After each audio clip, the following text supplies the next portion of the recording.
Hi, good evening, everybody. Good to see everybody.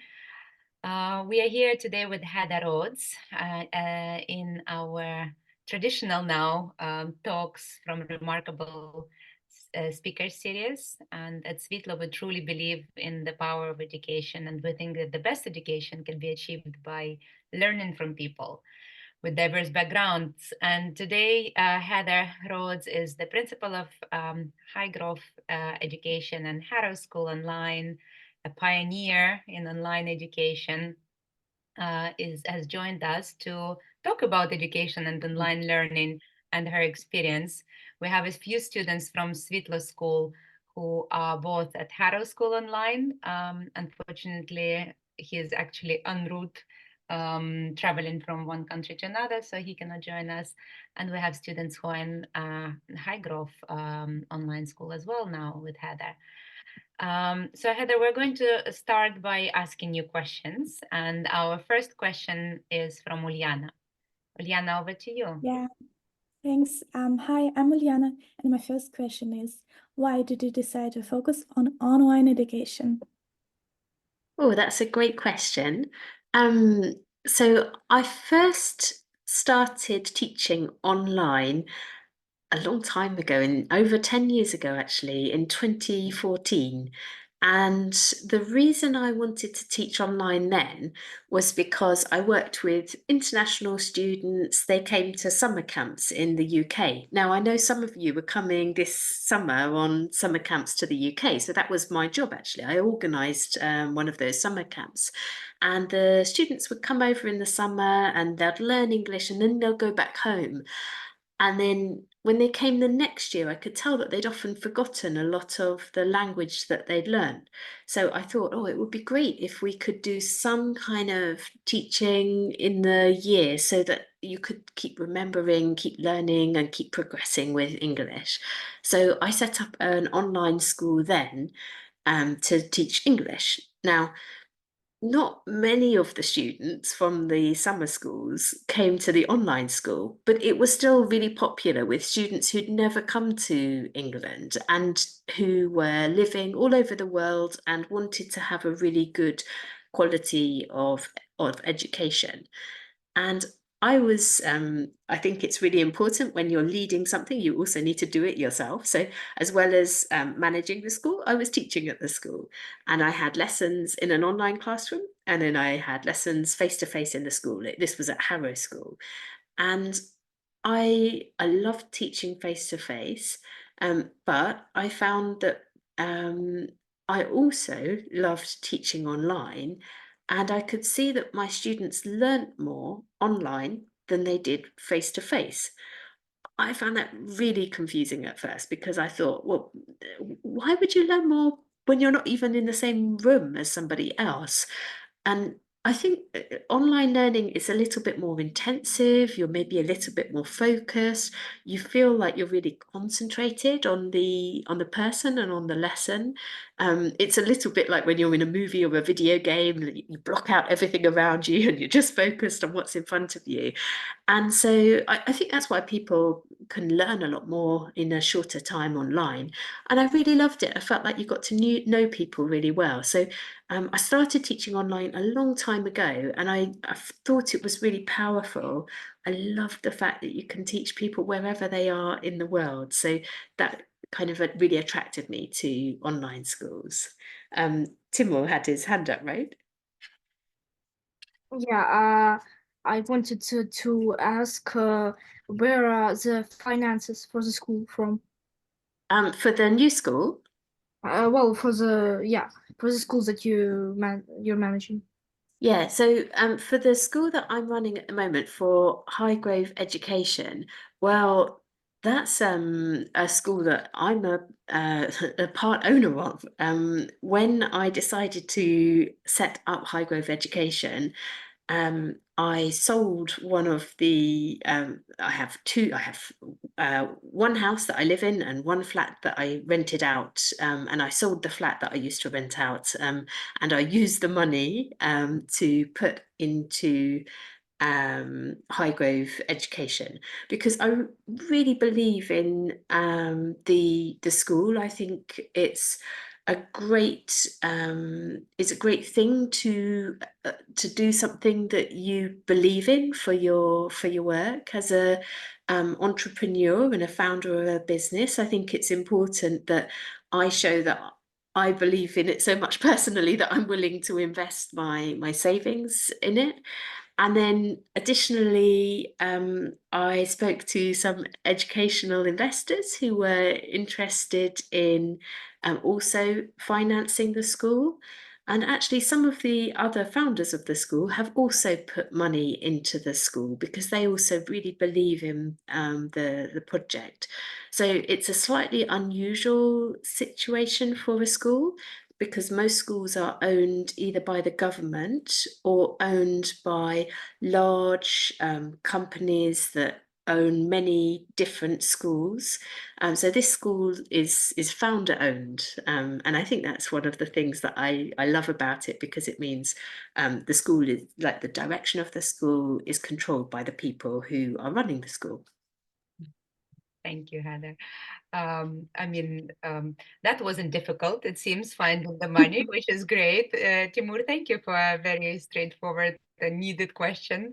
Of course, the school is not like Svitlo. It's not a charity, so it's, you know, the like any private schools are. So hopefully it will be running very smoothly. I have a question from somebody who is on a bursary place in Harrow School Online, Vlad. He is traveling from his exams at the moment, so he couldn't actually be present here. But he was asking, what is the biggest difficulty you faced when teaching English online, I suppose? Or maybe you have some stories of children or other hurdles you had to go through. We're just excited to know about. To be honest, the biggest difficulty that I've ever had with online school has never been with teaching or with the students. It's been with other people who haven't ever studied online, thinking that online education won't be any good. So people who are maybe parents or other people within schools that I've worked, thinking that teaching online is going to be a waste of time or not particularly effective, and kind of having a negative attitude about it. With students that I've taught, I mean, very occasionally there are tech problems, like I don't know, I've not plugged in my camera properly, or there's the Wi-Fi drops out. Sometimes that can be a problem.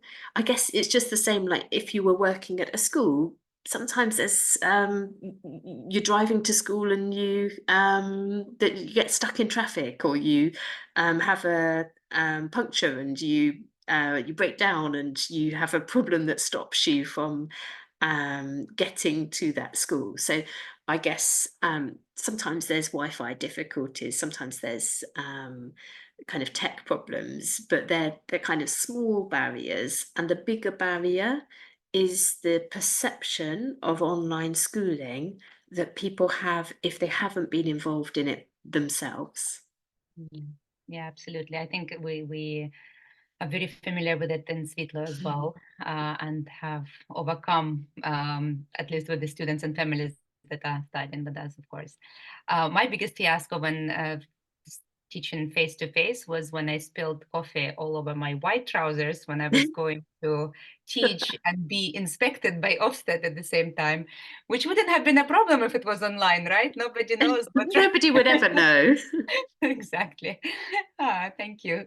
Anya Melnik, you are next with your lovely question. Thank you very much.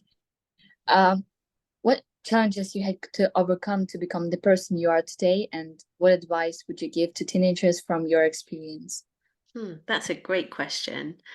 I mean, I think I've come across a lot of challenges in my life, and a lot of them are to do with people underestimating me, like people who don't know me thinking, well, maybe she's too young to be a manager, or maybe she's not experienced enough to have a leadership position. I know sometimes I think probably everyone is guilty of this. They look at people, they look at other people, and they look at people who are in leadership positions, and if the people that they're looking at don't look like the other people they know in leadership positions, they think that perhaps that person's not cut out for leadership. Now, that can be a disadvantage if you're somebody, for example, there are fewer women in leadership positions than there are men. There are fewer kind of younger people than there are in leadership positions than there are older people.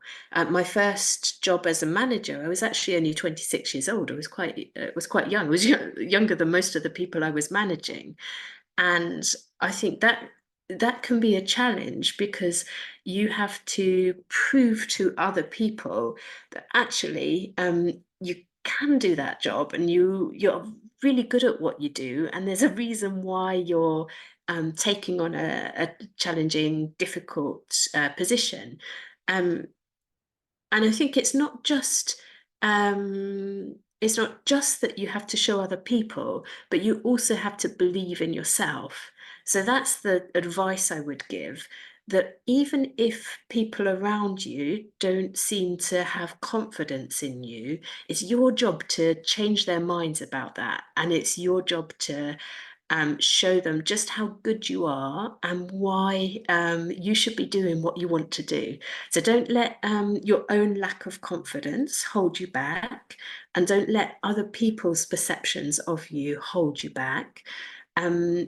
The only thing that should ever hold you back is your ability. If you're not very good at something, well, look for something else that you are good at. But if you're good at something, you should have confidence in yourself, and you should be willing to go out and change other people's opinions about you, so that they also feel confident in you. Yeah, absolutely. That's a lovely message. Thank you. Or if you're not very good at something yet, you can obviously join a school like Svitlo or others and ask for help.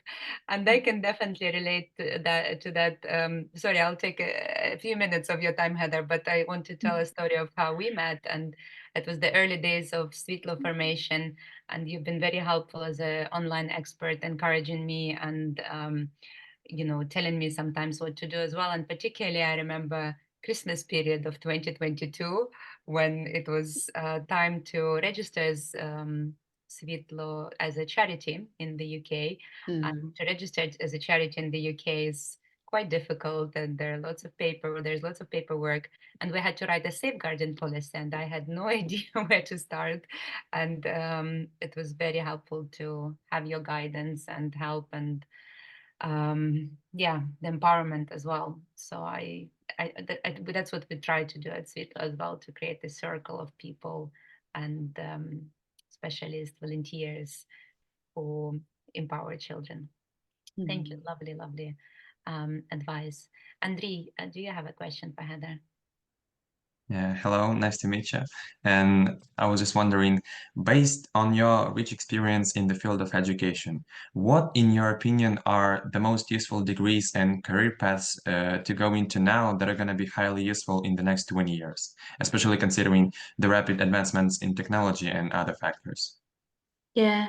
So I think it's really hard to say, like to list off a small number of degree paths and say, look, these are going to be really useful qualifications to have, because it depends on the person. The best qualification for one person won't be the best qualification for another person. And I think that one way in which society has changed is that there's more movement, more fluidity between jobs and between careers. And so one piece of advice I would give about choosing a degree is to unless you're very certain about what you want to do in the future, to choose something that's quite open and gives you lots of choices after you finish your degree. So, for example, if you study something like mathematics or physics, they're quite open degree subjects, much more so than, say, accounting. Because with mathematics or physics, you have a lot of different choices open to you after you finish university. The other thing is not to be held back by the degree course that you chose, because for lots of jobs after you graduate, actually, it doesn't matter what degree course you took. I know people who've got geography degrees who've gone into banking, and you don't feel that you're kind of narrowing your career choice because you took a degree that maybe isn't a traditional entry point to a job that you're interested in applying for. I do think, I mean, obviously, degrees that are related to technology and engineering and computer science are all degrees which are going to be great for some of the skills that many people will use in the future. But equally, creativity is something that is really important. So if you're someone who's creative, don't feel that you need to go into a degree in computer science, because that's one of the areas where there's obviously really high growth. Because actually creativity will be important in so many different careers. It's one of the things that where if you're creative and you can think outside the box, you will find opportunities in life across different professions. And the key thing is to do something that you enjoy. Because you're going to be spending quite a lot of time on this course, it needs to be suited to you. Yeah. Or what I always advise to my clients as well is to choose something that you enjoy that is harder. So if you're not sure whether to go into, I don't know, science or economics, go do study science to start with while your parents are still supporting you, and then you can always change into economics or something else which is a bit easier. Because I think one of the biggest trends of education is that we will be studying constantly. We will be re-innovating ourselves. We will be recreating things. So it's maybe the skills that we need to focus on mainly now. Of, like Heather said, confidence and creativity. Working in a team is very important, and many other communication, presentation, many other things that you can then use in any profession that you decide to do, or any work that you decide to do. I think it would be very wise to maybe ask the children if you are thinking of anything to study now, and then if you want to speak up about it, and then Heather, and maybe I can help as well, will tell you what you could do with it in terms of work, or what you can study. So the next question is from Nastya, who is also traveling, and it's about trends in education. So I think we can take it as a group and make it a bit personalized. Is anybody here who has decided on what they want to study or who they want to be? Or I know a few pupils here already studying something in university. Maybe you can tell us about it, and we can tell you what options you will have later on. Of course, direct options. There are lots of other options that are maybe not very direct. Any hands? Yeah, we go Timur. Financial advisor, maybe, no? Maybe I will become an artist or something, because I think I like drawing, and I'm quite good at it, and I also like improvising and creativity. So like something like that in that area. And those are amazing skills to have. And I think there are lots of people who are really creative who who become artists, and other people who are really creative who go and work in creative industries.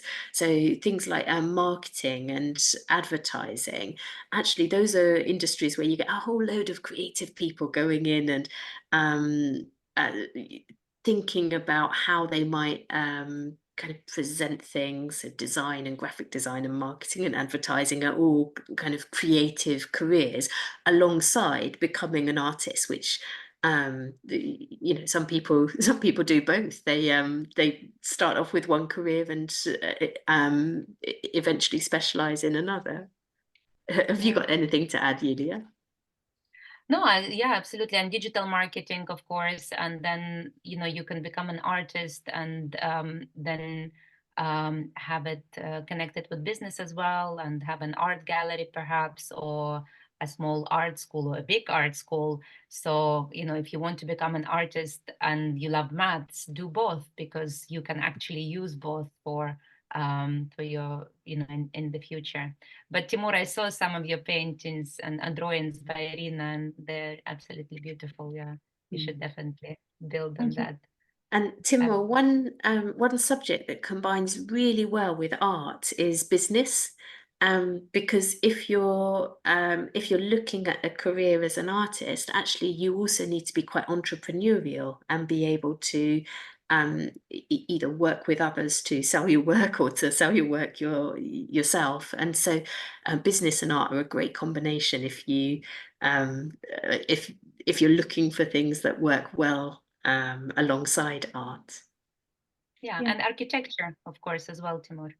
I mean, Yeah, that building behind you, you could create something even more complicated.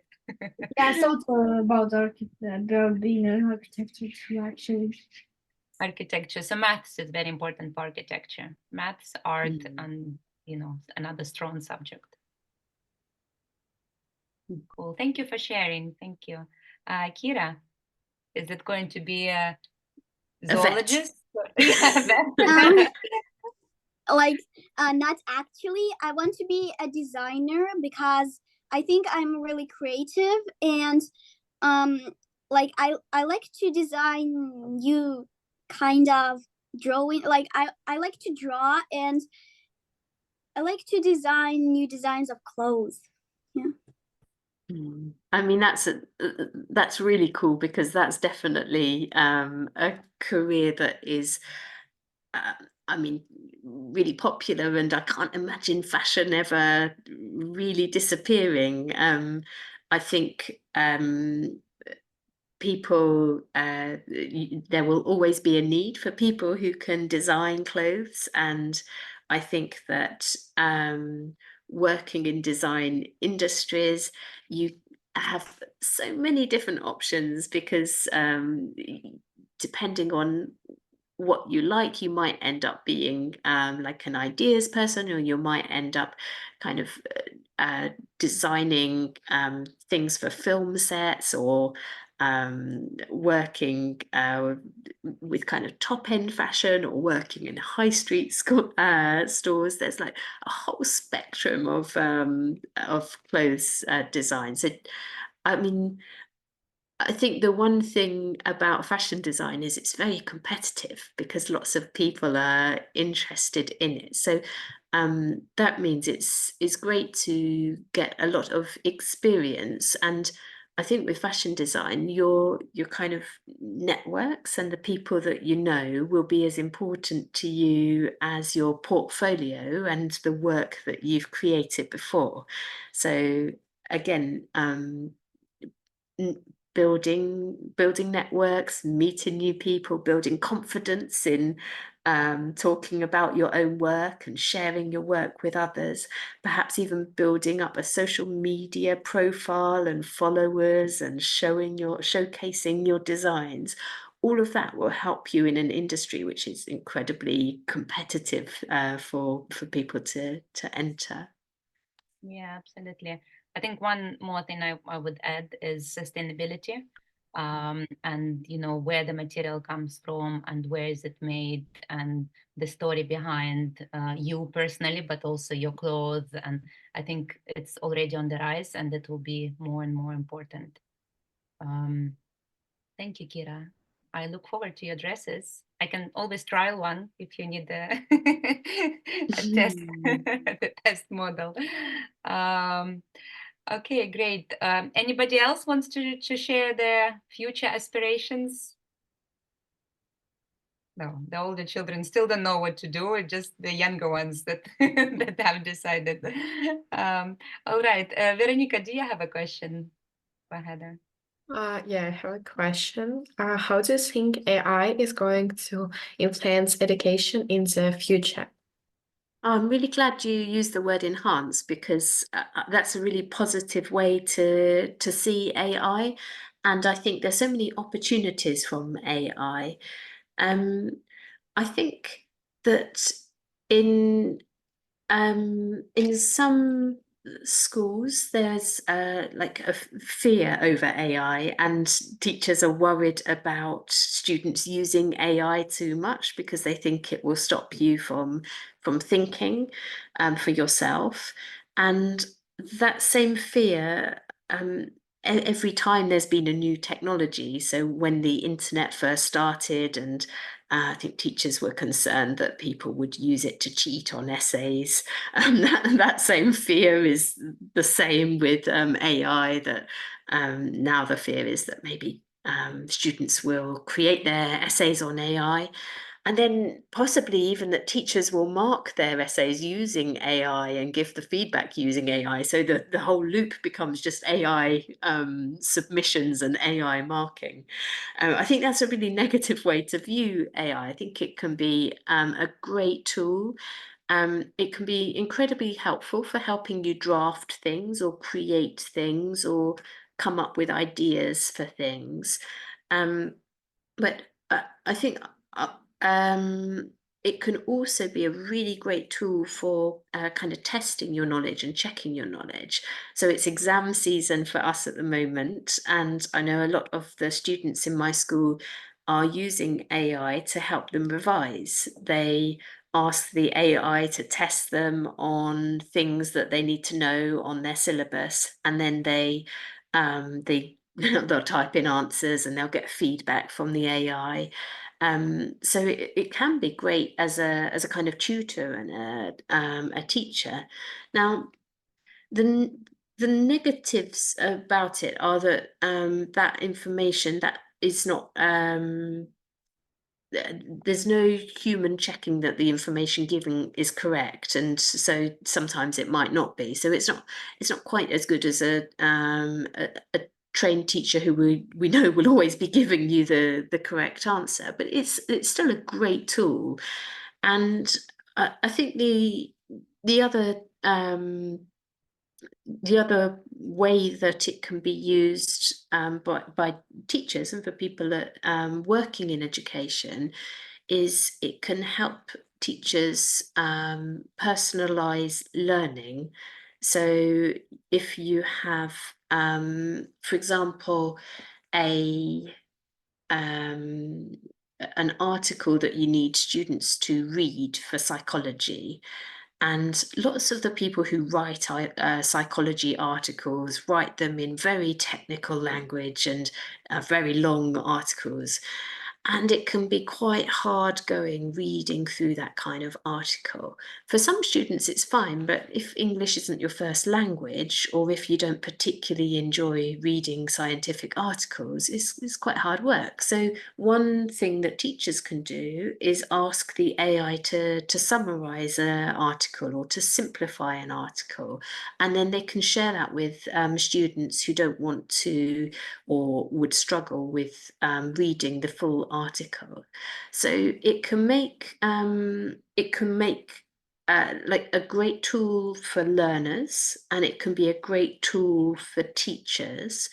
It does need to be used carefully, because obviously if a teacher asks you to write an essay and you just ask ChatGPT to do that essay for you, you're not going to learn anything from it.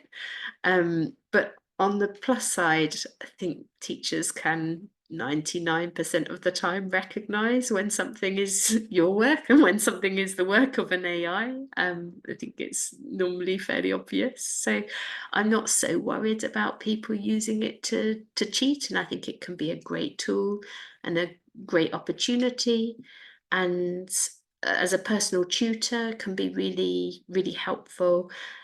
I don't think it will ever replace teachers, because I think one of the reasons that students are motivated to work is when they like their teacher and they get on really well with their teacher and they have a really positive relationship, and you just can't feel that same way about AI as you do with a real person. So I see it as an opportunity and not as a threat, but an opportunity that needs to be used wisely.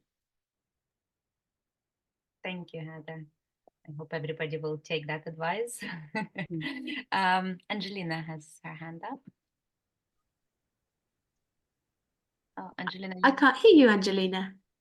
Yeah, I think your audio is not connected. Oh, here we go. Yeah. Okay, and this is the person who motivated you to work in this field. And so why did I decide to work in education or in online education? Online education. Online education. I think it was because when I started, I saw how effective it was, and both effective because it students learned quicker, and because I felt I knew them better. And so I was really excited by that. I taught for quite a long time before I started teaching online, and I loved the difference. I thought this is really cool, and the fact that you can teach anyone anywhere in the world. They don't need to be in the same room as you.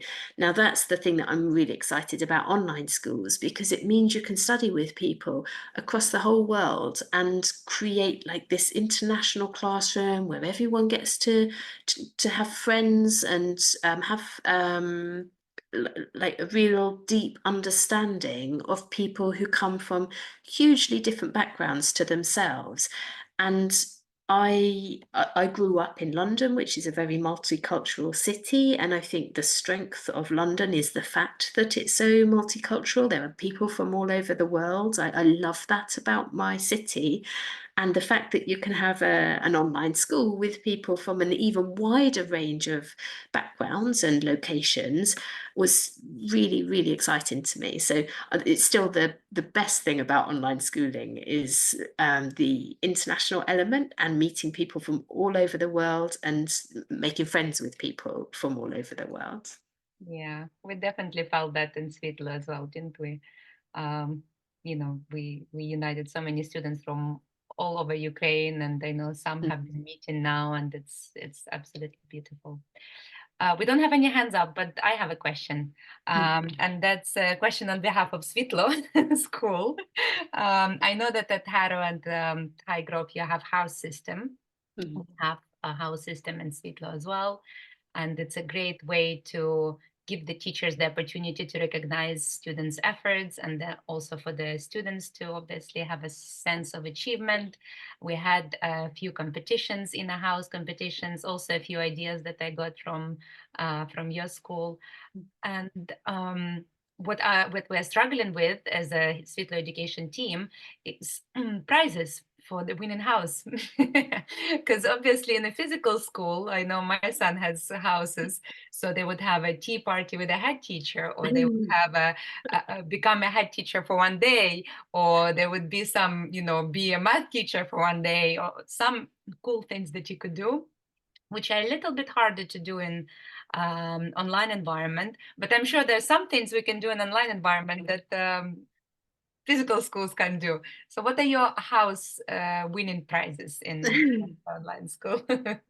So you'll we have we do have a history of giving out some prizes for some competitions, but what Physical, do you mean physical or? No, I mean virtual. I'll tell you what they are in a moment. But the thing that really seems to motivate my students is winning. They just they just want the glory of being the winning house or the winning person or the winning team. And we always, when we have house competitions, we always announce it in assembly, and we kind of build up to the winner. So we have a 4th place and a 3rd place, and then a 2nd and a 1st place. And it we did start giving out prizes. We had Amazon vouchers was the prize that we normally used, because they're quite easy wherever you are in the world. Now there are some places where Amazon vouchers isn't a good prize, because you have to order from another country, which makes the value of the prize much lower. I think once or twice we've used a local equivalent to Amazon. But to be honest, we found that it didn't necessarily increase the motivation having the voucher as a prize. The things that people were most motivated by was having their name at the top of the leaderboard on the assemblies, and having a kind of virtual certificate and a celebration of them. I think that I mean, I think to be honest, even in physical schools, because lots of schools that I've worked at in the past, you get, say, given a book voucher, or I don't know, it used to be CD token, but Spotify subscription, or something that's like a small little prize. Again, I don't really think that that's the thing that motivates people. Really, I think it's just the feeling that they've kind of won a competition, the excitement that comes with that. I mean, tell me if I'm wrong, because maybe this is just our students, but that's to me it Nobody seems will like tell you, even even if they think so. they're like, "Where's my Spotify Yeah, subscription?" exactly. I think what we were trialing or we're thinking of is either a virtual background that says winning house, or a medal next to your name, because in Zoom obviously you can change your name, and so we will have a vote on it in student council, because Well, democratic school. one thing our students did ask for, which we didn't do with Harrow School Online, but I think we might need to with Highgrove, was they wanted a virtual trophy cabinet, so a page on the website where they have their virtual trophy and their name, and that always stays there, so that anyone who looks into the virtual trophy cabinet can scroll down, and in years to come they can still see their trophy there, they can still see who was the winning team. So maybe a virtual trophy cabinet will be a next step for Svitlo, and maybe for Highgrove as well. Yeah, background is quite good, but my laptop, for example, is so old that I cannot change the background. So even if I win, I'll have to have a poster behind me. Call it the Hall of Glory. The whole glory, trophy. I'll tell you the other thing we did, which people really liked. We actually sent out physical certificates to students who won prizes, and they would often put them in the background on the wall behind them where they were studying, to kind of show off that they'd got their certificate. So, I mean, that's we do sometimes give them out in person in London at like annual events, but also sometimes we just post them to students, so they get them in the mail. The problem with that is sometimes they don't arrive, because like the overseas international postage could be pretty awful. Yeah. Anybody wants to become a post person? Carrier pigeon. Yeah, exactly. Oh, thank you. Yeah, that gave us some ideas, so we'll have to think about it. I think that's all from me. Anybody else has any questions?